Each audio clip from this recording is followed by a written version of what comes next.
Saudara Menteri Sekretaris Negara Prasetyo Hadi mengungkap alasan pemerintah tak menetapkan status bencana nasional di Aceh, Sumatera Barat, dan Sumatera Utara. Prasetyo juga mengatakan pemerintah masih sanggup menangani bencana sehingga belum membuka peluang masuknya bantuan internasional.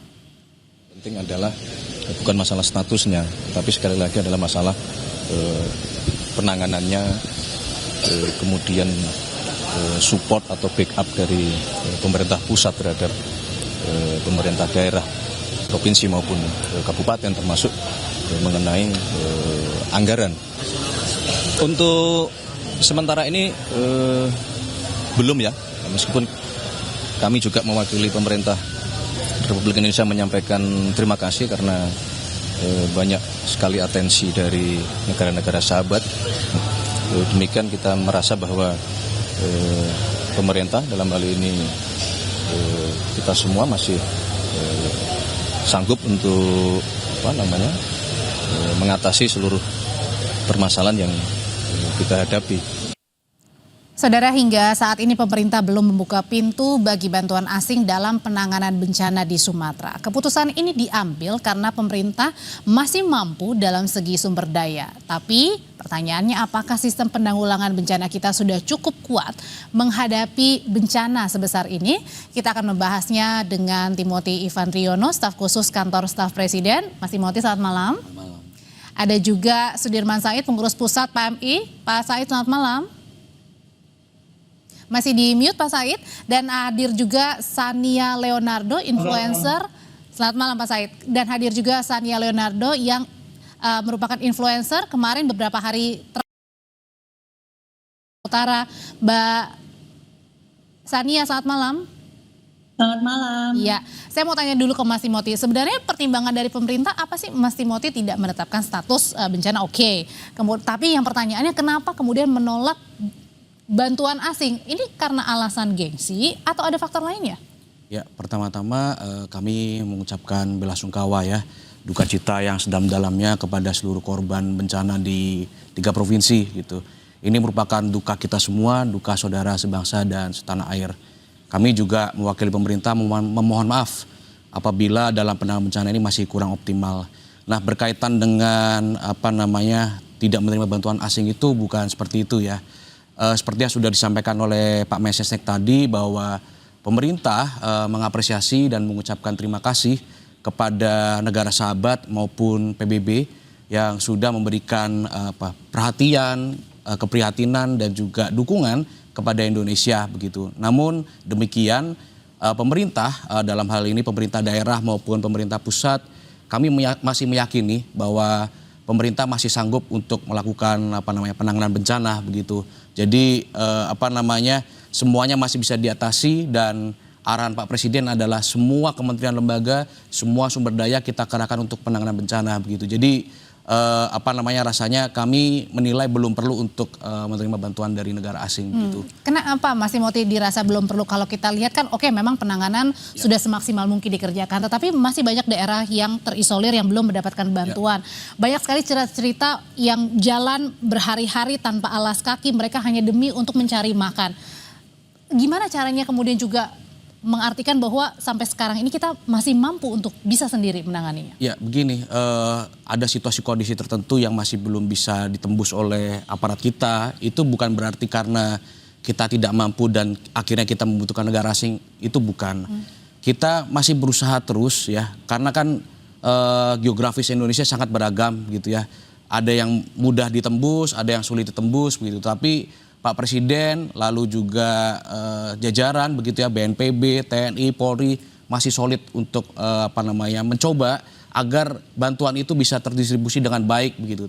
Nah, dengan sulitnya akses itu bukan berarti kita tidak mampu begitu, bukan berarti pemerintah pusat tidak mampu begitu, tapi memang ada kondisi-kondisi tertentu di mana kita butuh extra effort, kita butuh dukungan penuh dari pemerintah pusat dan pemerintah daerah gitu. Jadi bukan berarti pemerintah pusat tidak mampu lagi begitu. Jadi kita terus berusaha, mohon dukungan dari masyarakat Indonesia agar pemerintah pusat dan pemerintah daerah terus berusaha untuk menyalurkan bantuan. Oke, kalau dari pandangannya dari Pak Sudirman saya sendiri melihat bencana dahsyat yang terjadi, longsor, banjir bandang di Aceh, Sumatera Barat, Sumatera Utara. Seperti apa dampak yang sangat-sangat terasa sampai memasuki hari ke-10 ini?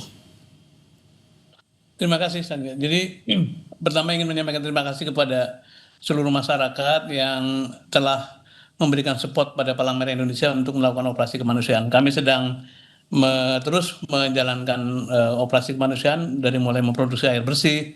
Sekarang 60 tangki sedang dalam perjalanan ke Lok Sumawe dan Medan untuk dibagikan ke seluruh kabupaten. Kemudian health support ya, mobil klinik, kemudian psikosomatis memberikan dukungan psikososial kepada para pengungsi. Tapi juga kita memberikan warning akan munculnya risiko-risiko kesehatan sambil terus membantu mereka.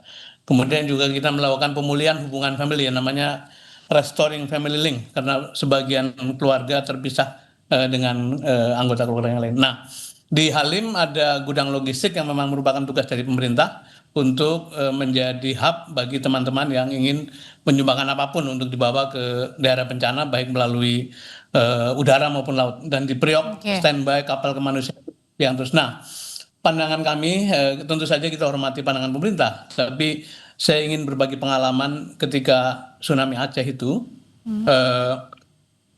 Seorang Panglima TNI bernama Jenderal Sutarto memutuskan untuk membuka Aceh yang dalam keadaan konflik pada waktu itu kepada tentara-tentara dari negara asing. Jadi saya ingat TNI membuka kesempatan kepada tentara Singapura untuk menghidupkan kembali bandara. Itu hari-hari pertama tuh pada waktu rescue. Tapi juga beliau meminta kapal induk Amerika yang sedang berlayar menuju kepada pangkalannya diminta belok untuk membuka rumah sakit darurat di dekat Banda Aceh. Jadi waktu itu dikritik oleh DPR, Pak Tarto dikatakan tidak nasionalis. Mengapa dalam keadaan tidak kondusif secara keamanan tapi kok membuka peluang bagi tentara asing. Beliau mengatakan saya lebih baik disebut tidak nasionalis daripada membiarkan rakyat yang masih hidup akhirnya menjadi korban dan membiarkan orang-orang tidak tertolong. Itu adalah satu positioning yang mungkin bisa jadi referensi, tapi kita hormati apapun keputusan pemerintah. Nah, kami di Palang Merah kebetulan punya asas-asas dalam bantuan kemanusiaan, yaitu mulai dari kemanusiaan, kesukarelaan, kesamaan, kenetralan. Dan paling penting dalam hal ini adalah yang kita bicarakan kesemestaan. Apa maknanya? Kesemestaan itu artinya bencana kita adalah bencana seluruh dunia. Begitupun bencana orang lain, bencana kita juga. Dan karena itu hari ini kita tidak lagi membatasi asal dari mana bantuan itu datang. Hari ini kita menerima bantuan dari Australia, dari draft, IFRC, dari AMPROS. Pak Sudirman. Ya. Berarti artinya di sini yang ingin dibagikan adalah berkaca kepada pengalaman dulu pada saat tsunami di Aceh, tidak apa-apa, artinya tidak ada presiden buruk pada saat membuka seluas-luasnya bantuan luar negeri, bantuan asing ke dalam negeri. Karena kira-kira pada waktu itu terjadilah yang disebut sebagai non-military operation yang paling besar di dunia. Dan banyak sekali negara asing yang membantu kita karena memang prinsipnya kan sebetulnya makin banyak tangan di lapangan, rakyat makin ditemani kan, merasa begitu kan. Kemudian 51 negara mengirimkan palang merahnya ke Aceh pada waktu itu. Sekarang ini mungkin baru 10-12 palang merah yang ada di Aceh dan Sumatera ya. Tapi barangkali sebagai pertimbangan, Mas Timothy mungkin bisa dibicarakan sama teman-teman. Sebetulnya yang diperlukan adalah suasana batin yang merasa didampingi dan it's okay untuk memperoleh bantuan dari asing dalam hal palang merah gitu ya, karena memang kita terbiasa begitu. Ketika terjadi Myanmar kita juga membantu Myanmar dan meskipun waktu itu kita berhadapan dengan kesulitan karena junta militer, tapi kita punya jalan untuk bekerja dalam konteks kemanusiaan. Kira-kira gitu, Mbak. Iya, oke. Sebelum saya kembali lagi, saya pengen dengar cerita langsung dari Mbak Sania. Mbak Sania, jadi dalam beberapa hari terakhir ini mengunjungi lokasi terdampak di mana nih? Di Aceh, Sumatera Barat, Sumatera Utara? Saya di Sumatera Utara, Kak. Tepatnya di? Khususnya di Dian Koting. Itu arah mau ke Sibolga sebenarnya. Cuman kan jalanannya putus, tapi di belakang gunung itu yang Adian Koting itu semua kena longsor. Tercatat memang ada masih ada korban yang harus ditemukan sampai sekarang. Oke, Mbak Sania, kami pengen dengar cerita lebih lengkap lagi. Seperti apa kondisi di sana? Satu, akses itu sulit. Kalau dibilang akses itu nggak ada daerah yang terisolir, salah. Semua banyak banget daerah yang di sana tuh terisolir. Mereka susah untuk mencari makan, khususnya untuk yang dari lurusan Adian Koting lurus lagi mau arah Sibolga, karena jalanan kan putus. Jalanan itu udah bukan jembatan putus, tapi jalanan udah hilang. Dan banyak orang yang di sana itu jalan jauh sekali untuk ngambil bantuan. Kira-kira kalau jalan dari ujung yang jalan hilang itu kurang lebih 2,5 jam ke Adian Koting. Gitu, 2,5 jam mereka harus jalan kaki untuk cari telur dan beras, ibaratnya kayak gitu. Dan untuk yang sekarang masih dalam proses pencarian, lagi evakuasi juga dengan Basarnas setempat. Karena masih ada jenazah yang belum ditemukan. Yang ketiga, mereka posisi pengungsi, ada juga pengungsi yang di gereja di HKBP sana, dan juga ada pengungsi mandiri. Untuk bantuan yang lagi sulit juga untuk masuk adalah jaringan internet dan juga listrik di sana, begitu. Jadi masih butuh banget karena masih ada tim yang di sana untuk ngurusin di Adian Koting. Untuk sisanya, untuk kebutuhan-kebutuhan lain masih butuh untuk khususnya untuk anak bayi dan ibu hamil, dan juga untuk para lansia, kebutuhan para lansia, begitu Kak. Jadi di sana ini memang benar-benar aksesnya terputus sekali gitu ya Mbak Sania ya. Bahkan kalau tadi dibilang kalau menuju ke jalan untuk meminta bantuan 2,5 jam untuk pergi saja, berarti pulang balik 5 jam. Iya, kurang lebih kayak gitu, mereka harus jalan kaki. Aksesnya benar-benar terputus. Aksesnya putus Kak, jalannya benar-benar putus. Jadi kalau misalkan minta bantuan, minta makan segala macam ya 2,5 jam harus jalan, itu dari ujung yang. Jadi ini Adian Koting, ini masih lurus lagi lewat Parsingkaman. Nah habis itu lurus lagi nggak jauh, itu adalah jalanan putus yang menuju Sibolga. Begitu kondisinya. Dan untuk menuju ke sana, untuk mendapatkan makanan, hanya satu-satunya dengan jalan kaki. Iya, itu yang video sekarang yang lagi diputar, nah itu kondisinya itu di situ kita masih ketemu orang yang harus ngambil telur, kayak gitu kondisi harus jalannya. Oke, itu pun harus menghadapi medan yang berat ya. Betul. Nah itu bapak-bapak yang di video itu tuh lagi nyari makan, itu lagi habis ngambil bantuan. Jadi kalau tadi mencari makan untuk berapa hari Kak Sania untuk bisa mendapatkan, kan karena harus mengambil dengan tangan, artinya kan tidak bisa ya sebanyak mungkin, tapi kan artinya ada berat yang mereka harus jinjingkan dengan apalagi menempuh perjalanan bolak-balik 5 jam. Iya palingan mereka bisa keker atau mungkin mereka lebih ke, aduh aku kadang suka nggak sampai hati, mereka tuh berpikir gimana caranya makanan itu bisa irit-irit sampai mereka makan selanjutnya. Nah kayak gitu, biasanya kayak gitu. Nah itu, bapaknya lagi ngambil telur buat keluarganya, kayak gitu jalannya harus ditempuh. Oh, itu berarti harus irit, itu satu hari biasanya kalau Mbak Sania lihat makan sehari sekali, 2 kali? Sekali 2 kali mungkin. Segitu sekali lah kurang lebih, karena pasti mereka juga prioritas ke anak-anak mereka dulu lah untuk mereka makan. Oke, balik lagi ke Mas Timothy. Mas Timothy, kita sudah dengar tadi cerita dari Mbak Sania, banyak juga pasti cerita-cerita lainnya. Pertanyaannya sebenarnya yang ditolak atau yang belum kemudian menerima bantuan itu apa saja sih, termasuk misalnya bantuan berupa tunai kah atau bantuan pokok atau semuanya yang masih belum? Ya, untuk bantuan tentu kami sedang berupaya untuk terus menyalurkan bantuan ya. Segala macam upaya untuk menyalurkan kita sudah lakukan, mulai dari jalur darat, laut, udara kita sudah lakukan. Ambil contoh untuk laut itu kita sudah mengerahkan kapal perang, TNI AL sudah kita kerahkan. Lalu untuk jalur udara kita sudah kerahkan Airbus A400M, kami juga sudah kerahkan helikopter Hercules milik TNI AU. Kami juga sudah mengerahkan ratusan truk untuk mengirim logistik, begitu ya. Jadi menurut hemat kami sedang berusaha terus untuk menyalurkan bantuan, begitu. Nah, sebagai contoh pemerintah melalui Bulog itu sudah menyalurkan 16 juta kilogram beras dan juga 3,2 juta minyak goreng, gitu. Jadi kami sudah menyalurkan beras dan juga minyak goreng ke berbagai daerah, begitu. Kami juga sudah memastikan bahwa perbaikan sinyal telekomunikasi satelit juga sudah kita lakukan oleh Telkom, begitu. Lalu PLN juga terus bergerak untuk memperbaiki tower-tower listrik, begitu ya. Kami juga sudah mengirimkan Starlink satelit untuk internet, begitu, agar masyarakat yang terdampak banjir bisa mengakses internet, begitu. Jadi pemerintah sudah dan akan terus berupaya agar bantuan itu bisa disalurkan dengan baik begitu. Tapi pertanyaannya tadi soal akses juga, kenapa kemudian tidak mengevaluasi lagi untuk menerima bantuan dari luar saja untuk secepat mungkin kemudian bantuan-bantuan ini dapat nyampe ke masyarakat, tidak perlu berjalan lebih lama lagi. Ya, untuk mengakses daerah-daerah yang terisolir itu memang masih cukup banyak gitu ya. Dan pemerintah terus melakukan evaluasi terkait penyaluran bantuan. Sebagai contoh begini, beberapa waktu yang lalu sempat viral pengiriman beras ke sebuah daerah dan akhirnya beras itu jatuh dan tidak bisa digunakan oleh masyarakat begitu. Nah, akhirnya pemerintah melakukan evaluasi sistem pengiriman.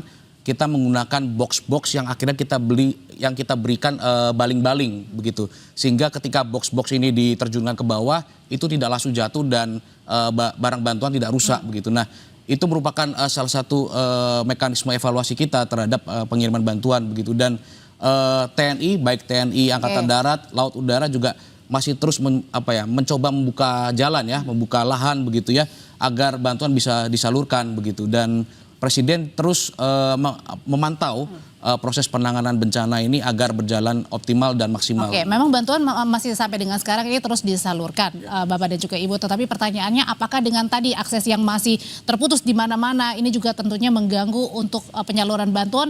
Ini kemudian membuat pemerintah harus memikirkan kembali bantuan-bantuan dari asing ini untuk bisa terserap ke dalam negeri supaya bisa lebih cepat lagi bantuannya tersalurkan. Usai jeda, tetap bersama kami di Sapa Indonesia Malam.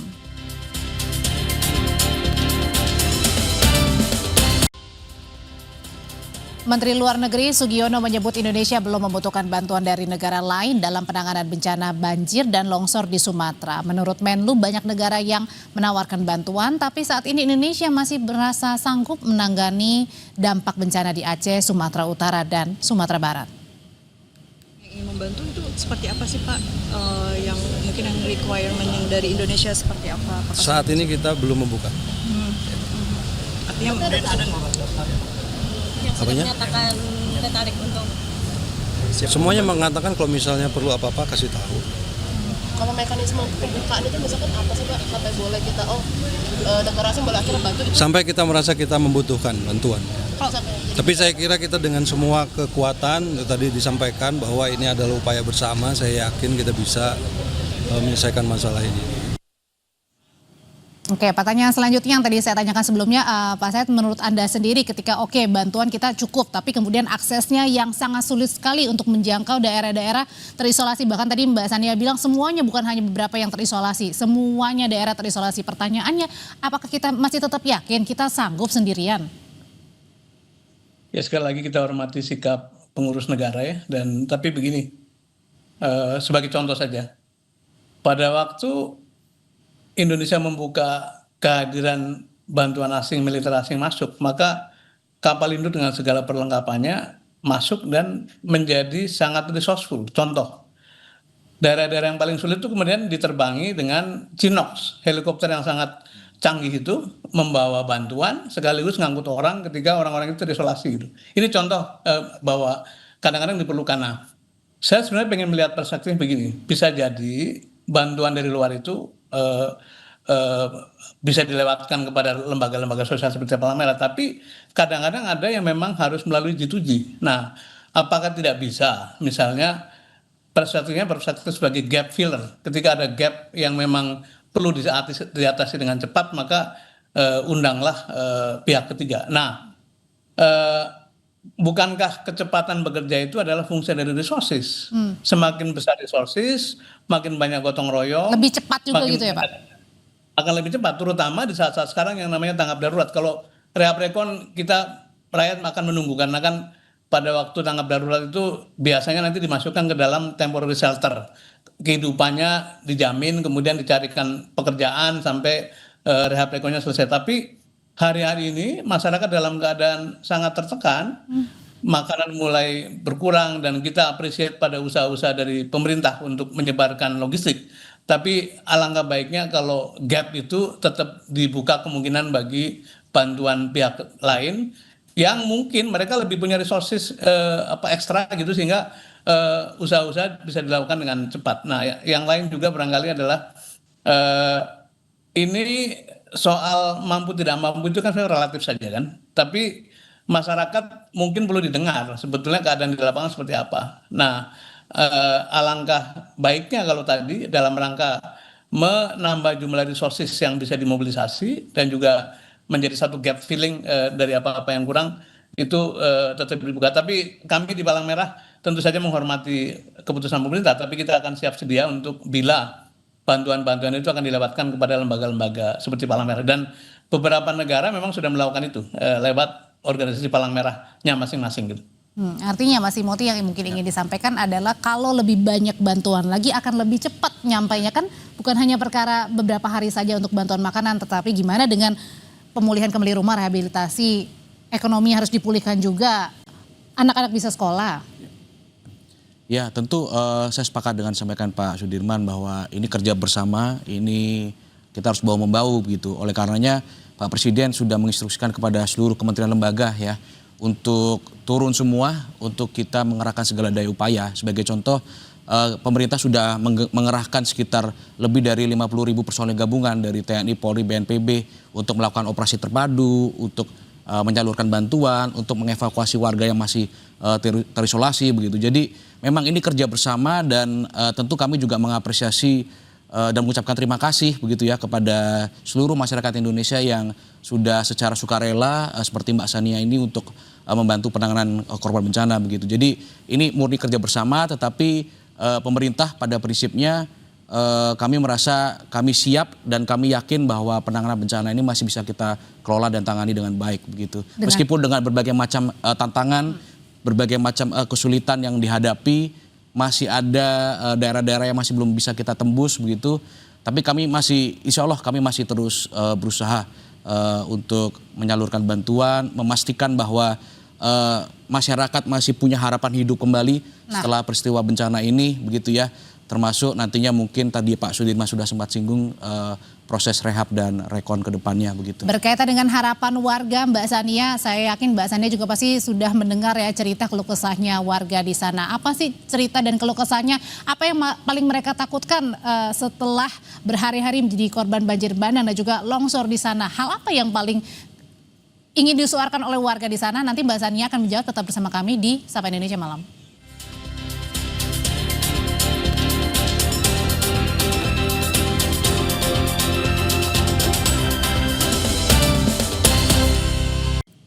Sebenarnya kalau untuk masalah trauma sendiri, itu pasti warga itu masih takut dengan adanya hujan, gitu. Makanya sebenarnya yang mau digalakkan adalah pemberdayaan hutan alami itu sendiri. Kembalikan lagi fungsi hutan yang ada, begitu.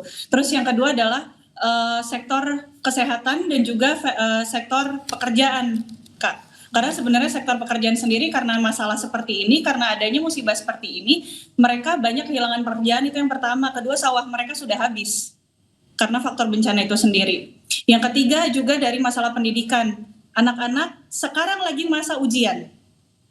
Dan mereka masih dalam kegiatan belajar mengajar di beberapa titik yang masih normal, sedangkan rumah mereka habis, jadi mereka harus tinggal di dalam sekolah. Sampai sekarang tanpa alas tidur. Makanya kemarin kita usahakan mereka dapat tikar dan matras untuk mereka tidur sementara waktu di dalam sekolah. Ya, terus yang keempat juga masalah kesehatan setelah pasca bencana.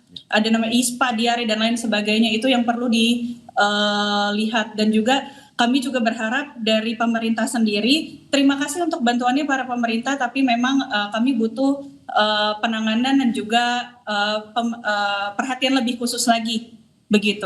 Terima kasih juga untuk Bapak Zulhas kemarin udah bawa beras, terima kasih banyak. Terima kasih juga untuk Kak Feral Bramasta juga terima kasih banyak. Begitu. Jadi terima kasih untuk bantuannya. Kami berharap untuk pemerintah lebih lagi untuk memperhatikan para masyarakatnya yang terisolir dan juga menjadi korban. Begitu. Terutama tadi itu ya Mbak, ya pada saat warga bingung mau kerjanya gimana setelah ini, bingung gimana ujian anak-anak sekolahnya gitu ya Mbak ya, itu yang menjadi concernnya ya? Itu menjadi concern dan saya juga mau nitip untuk para warga yang masih menunggu keberadaan keluarganya yang masih dalam status pencarian. Kami juga berdoa tim SAR yang sedang bertugas untuk mereka juga sedang berusaha semangat buat tim SAR yang bertugas, dan kami juga berdoa untuk hasil yang terbaik untuk para warga dan masyarakat yang sedang mencari keluarganya. Oke, Begitu. gimana menjawab hal itu Mas Timothy? Pekerjaan, Ya. anak-anak sekolah itu yang menjadi keresahan warga. Ya, pemerintah sendiri sudah menyiapkan berbagai macam alokasi anggaran ya untuk hal-hal yang disebutkan oleh Mbak Sania tadi begitu. Sebagai contoh, Pak Menteri Keuangan Pak Purbaya juga sudah mengatakan bahwa kita siap kok apabila BNPB butuh anggaran biaya tambahan begitu. Dan bahkan DPR juga sudah mengizinkan pemerintah ada dana on call sebesar 4 triliun rupiah yang bisa digunakan oleh pemerintah dan juga BNPB begitu. Nah, berkaitan dengan pasca bencana nanti pemerintah juga sudah menyiapkan begitu ya Kementerian PU untuk perbaikan infrastruktur, tentu berdasarkan skala prioritas. Termasuk rumah? Termasuk rumah warga begitu. Saya dengar juga dari Kementerian Perumahan dan Kawasan Pemukiman, Pak Ara juga sudah menyiapkan rencana atau program untuk bebenah rumah warga dan juga membangun rumah warga yang hilang begitu. Untuk jumlahnya nanti saya cek lagi, tetapi komitmen dari Kementerian PKP itu sudah ada untuk merenovasi rumah warga yang rusak dan juga membangunkan kembali rumah warga yang hilang begitu.